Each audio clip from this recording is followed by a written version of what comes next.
NBC announced that Caitlin Clark will join their coverage for Sunday Night Basketball beginning this weekend for the Lakers versus the Knicks at Madison Square Garden. This is the WNBA superstar's debut as an NBA analyst, and NBC has absolutely been killing it. First they had MJ, which, by the way, that deal was insane. He got paid $40 million, and I literally think he sat down for an hour. The reality behind the scenes for the Indiana Fever over the last year has been much darker and more physically demanding than the highlight reels on social media suggest. The 2025 season was a nightmare of physical toll and medical charts that nearly derailed the entire franchise. Caitlin was forced to play through immense pain and eventually had to be shut down for a huge chunk of the second half due to a serious right groin injury. She only managed to play 13 games, leaving the team in a state of total desperation. But she wasn't the only one suffering. Sophie Cunningham and 3 other key rotational players saw their seasons end prematurely on the trainer's table.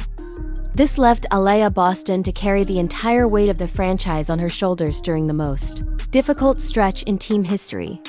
She played every single one of the 44 regular season games, averaging 15 points and over 8 rebounds while the roster crumbled around her. She was the anchor during a time of absolute chaos.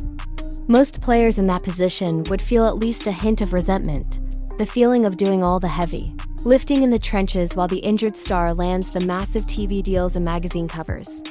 But Aliyah hasn't blinked.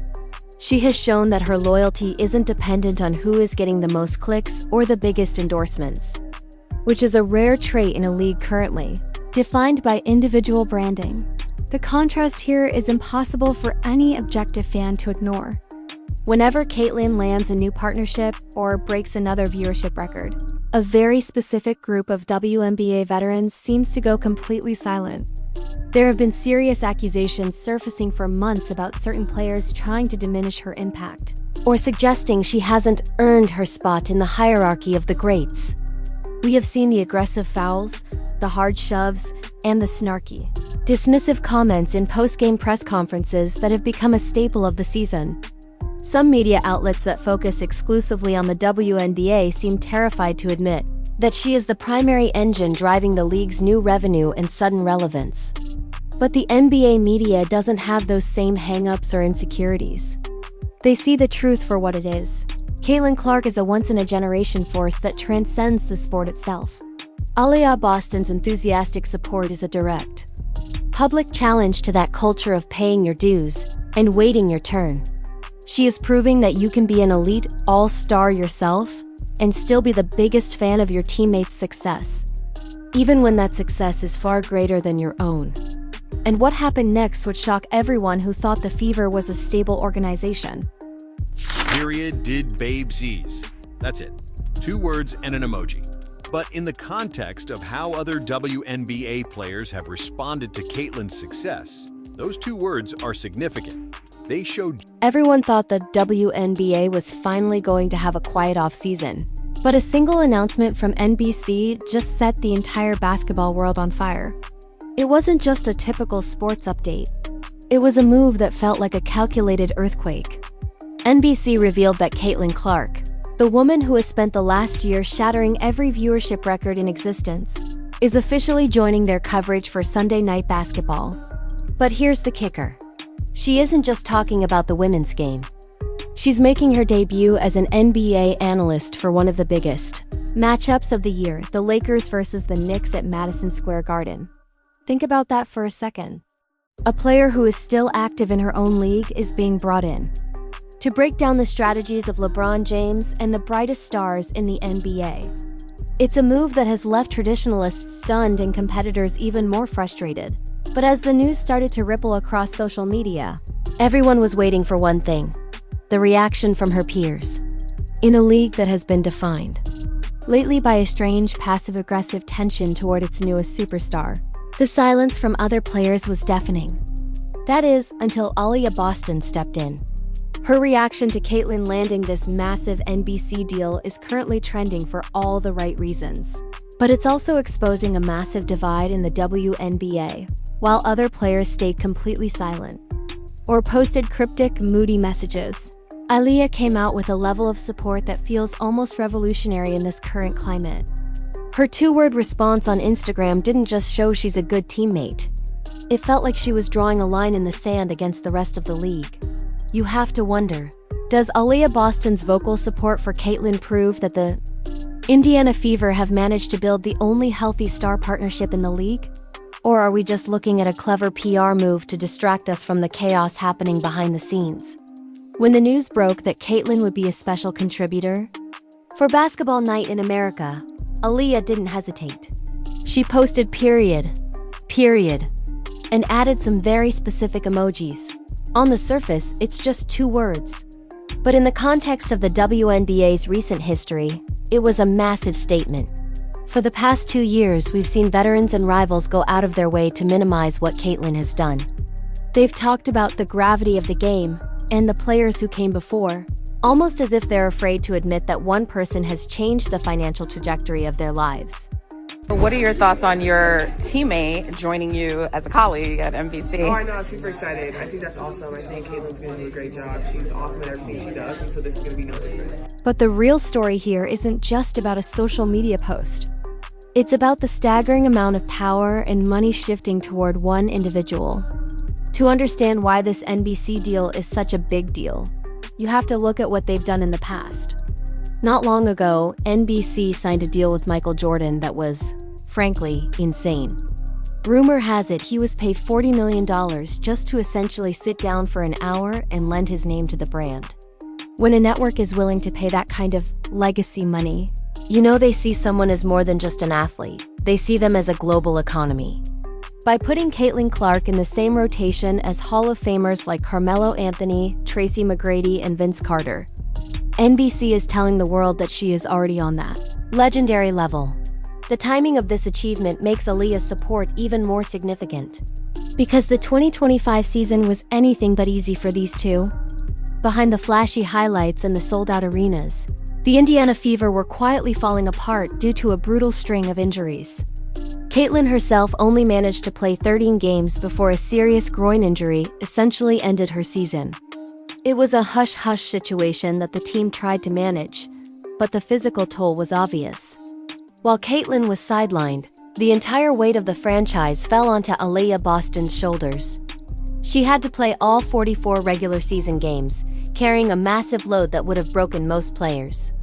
She averaged 15 points and 8 rebounds, making her 3rd straight All-Star team while her superstar teammate was stuck in rehab. In any other locker room, that would be a recipe for disaster. You'd expect Aliyah to feel some level of resentment. She's the one doing the heavy lifting, the one taking the hits in the paint, while Caitlin is the one landing the multi-million-dollar analyst deals and the national headlines. We've seen this story before in sports. Worker bee grows tired of the star getting all the glory. But instead of falling into that trap, Aliyah has doubled down on her loyalty. It's a move that seems to confuse the rest of the WNBA media. You see, the NBA media has no problem admitting that Caitlin is the most iconic figure in the sport right now. They embrace it because they know it brings in the money. But within the WNBA space, there's a strange fear of saying the truth out loud. This tension is reaching a breaking point because of the ongoing CBA negotiations. If you haven't been following the drama, it's getting ugly. There have been reports of veteran players waving inflatable rats outside of league meetings, signaling betrayal and demanding salaries that the league's current revenue can barely support. There is a faction of players who believe the wealth should be spread equally, while the business reality is that the wealth is currently being generated by a very small group of people, primarily Caitlin Clark. When Caitlin lands a deal with NBC, she's not just making money for herself. She's raising the ceiling for what a female basketball player can earn outside of their team salary. Aliyah Boston seems to be one of the few players who actually understands that a rising tide lifts all boats. And it's just so crazy that it feels like every other sport will just come out and say what it is. besides the WNBA. The NBA is not scared to acknowledge that there's no more iconic figure in basketball. Not just the women's game, but possibly the game in general than Caitlin Clark. But we would not hear that in the WNBA space. We wouldn't hear that from WNBA media. But the NBA media and the NBA and the league itself is not scared to say it. Like we've seen it when Caitlin does golf events. It just seems like every league but her own is not scared to say the truth. The contrast with how other WNBA... But even with the strong bond between the two stars, the future of the Indiana Fever looks incredibly mysterious. If you look at the books for 2026, there are only 3 players currently under contract: Caitlin, Aliyah, and one other. This means the organization is preparing for a ruthless overhaul. They are essentially clearing the deck to build a custom-made roster around this duo. It's a championship or bust mentality that we usually only see in the NBA, but it also means that a lot of players currently in that locker room are looking at Caitlin and Aliyah with a mix of fear and envy. They know that if they don't fit into the vision, they'll be gone.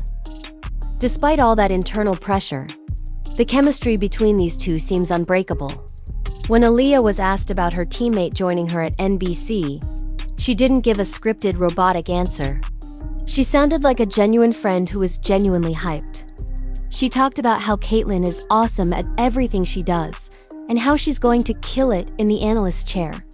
It's a level of professionalism that makes the petty jealousies of other veterans look amateurish.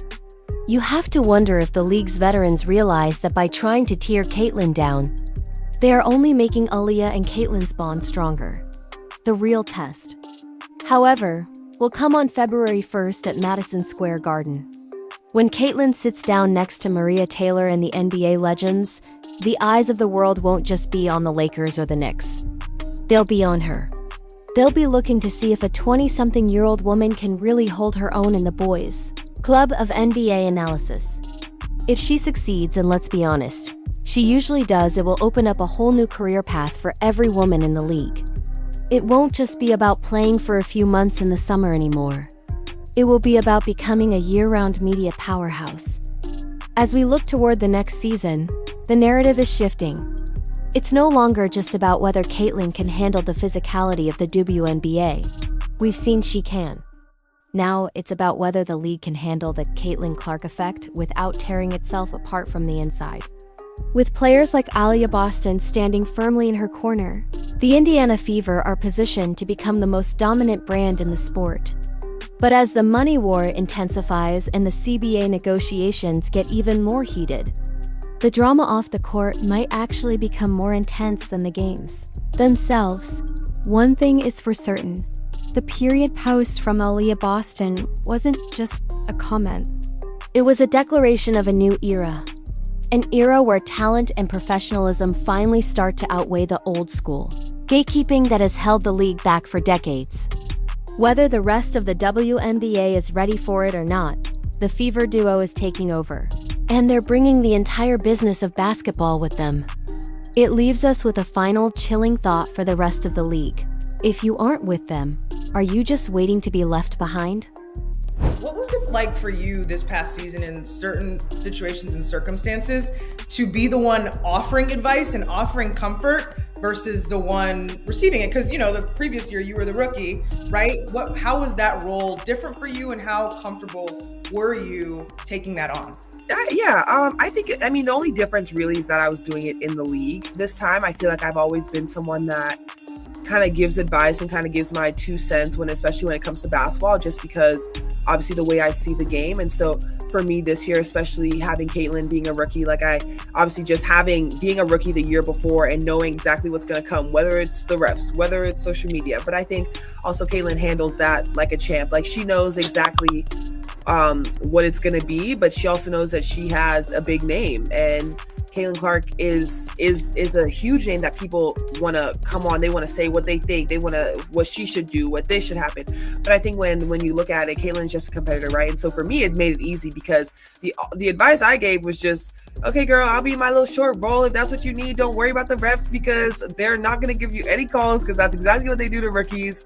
And especially her being the player that she is, like they essentially want to see, oh, well, can you handle yourself on this league? But I think as you continue to, as the season went on, like you saw Caitlin, she handled that like a champ. And I think she handled it from the very first game. Is that her thing is she's here to compete, she's here to win, and it's as simple as that.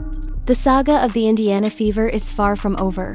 And as Caitlin prepares for her debut on the big stage at MSG, the stakes have never been higher. It's a story of loyalty, massive financial gambles, and a partnership that might just be the only thing keeping the league's future bright. If you want to see how this analyst debut changes the game and what it means for the upcoming roster purge, make sure you stay tuned. The era of the superstar analyst is here, and it's wearing a Fever jersey. Thanks for watching, and we'll see you in the next one.